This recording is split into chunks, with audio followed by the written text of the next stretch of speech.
வணக்கம். இன்னைக்கு நம்ம பார்க்க போறது ஒரு ரொம்பவே பழமையான ஆழமான ஒரு ஆன்மீக வழிகாட்டி. குறிப்பா வருஷத்திலே ரொம்ப புனிதமான மாசமா கருதப்படுற இந்த மார்கழி மாதத்துல நம்மளோட ஆன்மீக தேடலுக்கு வழிகாட்டக்கூடிய ஒரு பயணத்தை பத்தி தான் நம்ம தெரிஞ்சுக்க போறோம். இதுக்கு ஆதாரம் எதுன்னு பாத்தீங்கன்னா அகத்திய மகரிஷியோட ஜீவநாடி வாக்குதாங்க. ஜீவநாடினா உங்கள பல பேருக்கு தெரிஞ்சிருக்கும். அது ஒரு புனிதமான ஓலைச்சுவடி. அந்த வாக்குல இந்த மார்கழி மாசத்துல நாம செய்ய வேண்டிய ஒரு ரொம்பவே சக்தி வாய்ந்த ஆன்மீக பயணத்தை பத்தி தான் சொல்லப்பட்டிருக்கு. அப்போ அந்த நாடி வாக்குல என்ன சொல்லிருக்காங்கன்னா, அது ஒரு குறிப்பிட்ட பாதையை நமக்கு காட்டுது. அதாவது 5 புனிதமான இடங்களுக்கு போற ஒரு முழுமையான ஆன்மீக பயணம். இதுல சுவாரஸ்யம் என்னன்னா, ஒவ்வொரு இடத்துக்கும் ஒரு தனித்துவமான பலன், ஒரு தனித்துவமான ஆசீர்வாதம் இருக்குன்னு சொல்லப்பட்டிருக்கு.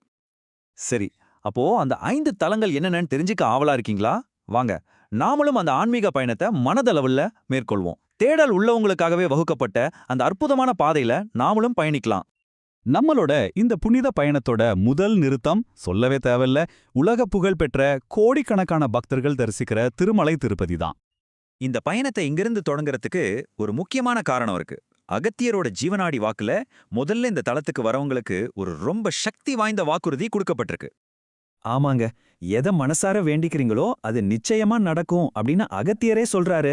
அப்போ பாருங்க, இந்த பயணத்தோட முதல் படியே நம்மளோட வேண்டுதல்களையும் ஆசைகளையும் நிறைவேற்றிக்கிறதுல இருந்து தான் தொடங்குது.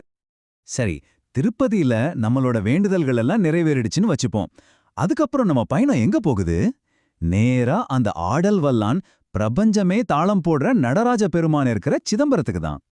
பாத்தீங்களா, முதல்ல நம்ம கேட்டது கிடைச்சது.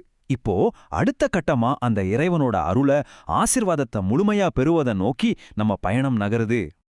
வெறும் அருள் கிடைக்கும்னு சொல்லல, அருள்கள் கொட்டும் அப்படின்னு சொல்றாரு. ரொம்ப மழையா கொட்டுன்னு சொல்ற மாதிரி. சோ இந்த இடத்துல பக்தர்களுக்கு இறைவனோட ஆசீர்வாதம் முழுமையா தங்கு தடை இல்லாம கிடைக்கும்ன்றதுன்னு இது காட்டுது. இப்போ பாருங்க, பயணம் இன்னும் ஆழமாக போகுது. முதல்ல வேண்டுதல், அப்புறம் அருள். இது 2 கிடைச்சதுக்கு அப்புறம் அடுத்த கட்டம் ரொம்ப முக்கியமானது. நம்மள உள்நோக்கி பார்க்க வைக்கிற, நம்ம ஆன்மாவை செதுக்கக்கூடிய அடுத்த 3 தலங்களுக்கு நாம பயணிக்கிறோம். இது அகங்காரத்தை அழிச்சு உண்மையான ஞானத்தை பெறுவதற்கான ஒரு பாதை. இந்த வரிசை ரொம்பவே அழகா இருக்கு இல்லையா? முதல்ல பழனி. அங்க நம்மகிட்ட இருக்கிற கர்வம், நான்ங்கிற அந்த அகங்காரம் இதெல்லாம் விலகும்னு சொல்லப்படுது. அகங்காரம் போனாதானே ஞானத்துக்கு இடம் இருக்கும்.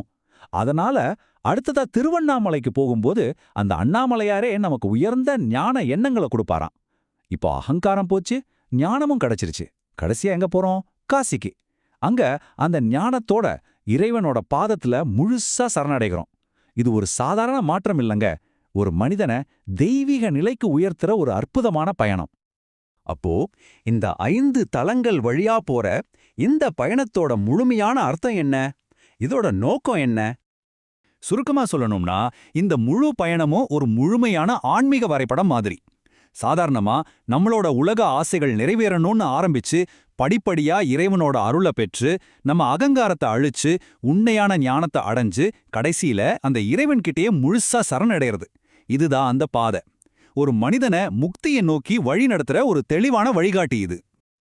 பாத்தீங்களா, இந்த பழங்கால வழிகாட்டி எவ்வளோ ஆழமான ஒரு பாதையை நமக்கு காட்டுதுன்னு. இப்போ கேள்வி என்னன்னா, இந்த 5 படிகள்ல நீங்க உங்களை எங்க பாக்குறீங்க? உங்களுடைய ஆன்மீக பயணம் இப்போ எந்த இடத்துல இருக்கு? எங்க இருந்து தொடங்கணும்னு நினைக்கிறீங்க? இந்த கேள்வியோட உங்களை விட்டு செல்கிறேன்.